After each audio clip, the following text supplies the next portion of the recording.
ইউটিউবে আমাদের ভিডিওর জন্য সেরা ট্যাগ আমরা কিভাবে ব্যবহার করব। বেশিরভাগ ক্ষেত্রেই আমরা কি করি, আমাদের যে টপিকসটা এরকম আমরা একটা সার্চ দিয়ে দেখি যে যে প্রথম সারির যে ভিডিওগুলো আছে সেখান থেকে আমরা ট্যাগগুলো নিয়ে আমরা কিন্তু আমাদের ভিডিওতে কপি করে দিই। তো সেক্ষেত্রে আপনি যে একটা ভিডিওর কপি করে নিলেন, আসলে কি সেটা সেরা ট্যাগ? এখন দেখুন, মনে করেন আমি দেখুন আমার একটা এই যে ইউটিউবটা আমি চালু করি, চালু করার পর দেখুন আমি সার্চে লিখলাম, দেখুন ঘরের ভেতর নেট সমস্যা, দেখুন আমি সার্চ দিলাম। তো সার্চ দেওয়ার পর দেখুন এই যে অনেকগুলো ভিডিও চলে এসেছে। তো দেখুন এই যে প্রথম তিনটেই কিন্তু আমার ভিডিও, নেট সমস্যা তিনটে আমার ভিডিও। তারপরে দেখুন আবারও কিন্তু এই যে পরে আবার দুইটা, মানে 10টার ভিতর দেখুন 5টা ভিডিও কিন্তু আমার, এবং প্রথম তিনটাই কিন্তু আমার ভিডিও চলে এসেছে। তো এখন কি এই যে আমার ভিডিওগুলো চলে আসলো, এটাই কি সেরা ট্যাগ? এগুলো কি সেরা ট্যাগ? এখন মনে করেন আমার এই ভিডিওগুলো থেকে, এই যে প্রথম ভিডিওগুলো তিনটা আসলো, এগুলো থেকে যদি আপনি কপি করে এখন আপনার ভিডিওতে পেস্ট করে দিলেন, সেক্ষেত্রে কি আপনার ভিডিওটা প্রথম সারিতে আসবে? না, আসবে না কিন্তু। কারণ আমারটা কেন আসলো? আমারটা এসেছে মানে এটা সার্চ র্যাঙ্কিংয়ে চলে এসেছে, বিভিন্ন এটার ভিউ ভালো হয়েছে, কন্টেন্ট ভালো হয়েছে এবং অ্যাভারেজ ভিউ বেশি হয়েছে, যার জন্য কিন্তু এটা সার্চ র্যাঙ্কিংয়ে চলে আসছে। এর জন্য কিন্তু প্রথম সারিতে এটা দেখাচ্ছে।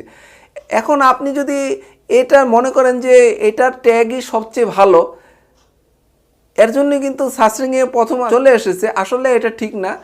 আপনি যদি এটার থেকে কপি করে আপনি আপনার ভিডিওতে দেন, সেক্ষেত্রে কিন্তু দেখবেন যে আপনার ভিডিওটা এই প্রথম সারিতে আসবে না, না আসার সম্ভাবনাই বেশি।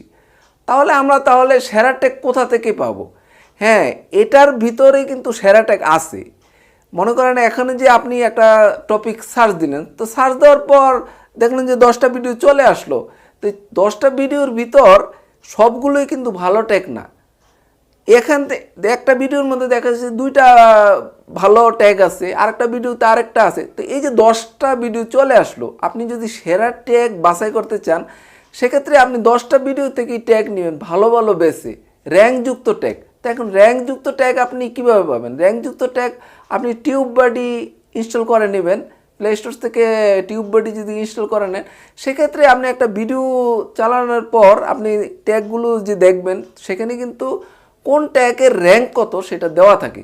এভাবে আপনি যদি 10টা ভিডিও থেকে আপনি র্যাঙ্কযুক্ত 10টা ট্যাগ নিয়ে আপনার ভিডিওতে দেন, সেক্ষেত্রে কিন্তু সবচেয়ে ভালো ট্যাগ হবে আপনার ভিডিওতে। সেক্ষেত্রে আপনার ভিডিওটা কিন্তু প্রথম সারিতে থাকার সম্ভাবনা সবচেয়ে বেশি। যদি আপনার ভিডিওটা একটু ভালো কন্টেন্ট হয়, এভারেজ ভিউ ভালো হয়, তাহলে কিন্তু আপনার ভিডিওটাই কিন্তু প্রথম সারিতে চলে আসবে। তো এইভাবেই কিন্তু আমরা আসলে সেরা ট্যাগগুলো আমরা ব্যবহার করতে পারি। তো আমরা আসলে একটা ভিডিও থেকে সরাসরি সবগুলো ট্যাগ নিয়ে যদি আমাদের ভিডিওতে বসিয়ে দিই, সেক্ষেত্রে কিন্তু আসলে ভালো ট্যাগ ব্যবহার নাও হতে পারে। কিন্তু আপনি যদি র্যাঙ্কযুক্ত ট্যাগগুলো এনে আপনার ভিডিওতে দেন, সেক্ষেত্রে কিন্তু আপনার ভিডিওটা সবগুলো ট্যাগই কিন্তু র্যাঙ্কযুক্ত হবে এবং আপনার ভিডিওটা কিন্তু প্রথম সারিতে আসার সম্ভাবনা থাকবে। তো ভিউয়ার্স, আজ আর নয়, আমার চ্যানেলটি যদি সাবস্ক্রাইব না করে থাকেন, চ্যানেল সাবস্ক্রাইব করে নিতে পারেন। এছাড়াও যদি কোনো কোশ্চেন থাকে কমেন্টস করে জানাতে পারেন। ভিডিওটি যদি ভালো লাগে অবশ্যই ভিডিওতে লাইক দিবেন, শেয়ার করে অন্য দেখার সুযোগ করে দিবেন। আগামী ভিডিও দেখার আমন্ত্রণ জানিয়ে এখানেই শেষ করছি। সে পর্যন্ত সবাই ভালো থাকুন, সুস্থ থাকুন, আল্লাহ হাফেজ।